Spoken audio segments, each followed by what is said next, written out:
Allah'ın xoşu gəlir dua eləyənin dua səsindən. Hədisdə mən görmüşəm, buyurur ki, duası qəbuldur bir bəndənin. Mələklərə deyir, hələ verməyin hacətini. Onun nalə səsindən, dua səsindən xoşum gəlir. Biraz yubadın. Dua insanı Allaha yönəldir. Duanın şərti budur. Hamıdan qırıl, hər şeydən qop, dinən ya Allah. Ey fənahim, bi fənahəm əffeyle. Xeyli səndən üzri xahəm əffeyle. Məhzərində rusiyahəm əffeyle. Dilbərim sənsən, yaverim sənsən, ya Subhan. Naverim sənsən, sərverim sənsən, ya Rahman.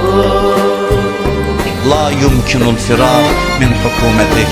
Əleyhisselam deyir, sənin hökumətindən qaçmaq mümkün deyil. Harada qaçsalar, bir gün tabutun üstündə mənə tərəf gətirəcəklər onları.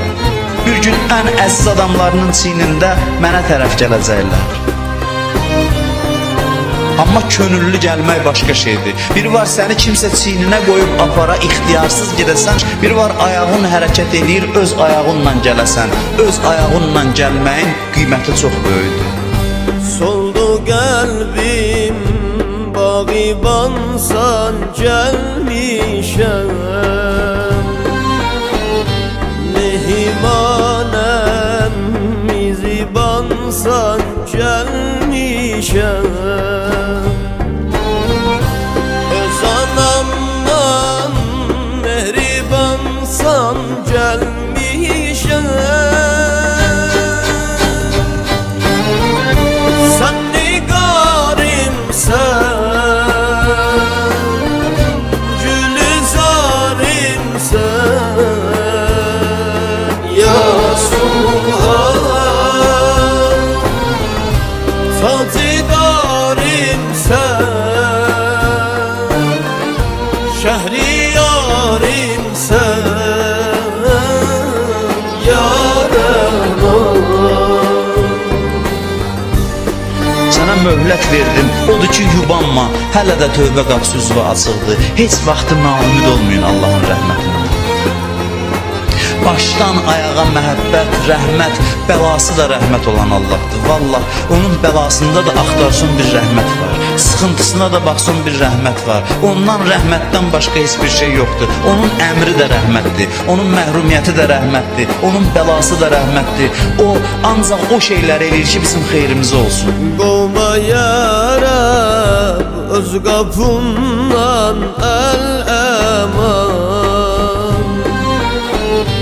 Tut əlimdən, ey Xudayi mehriban. Çünki dünya imtihandır, imtihan. Sen panahımsan, padişahımsan, ya Subhan. Sen Habibimsen, sen tabibimsen, ya Rahman. Ya Səri'ar Rıza, deyir ey tez bağışlayan, tez razı olan Allah. İğfir limən la yəmliku illə dua. O şəxs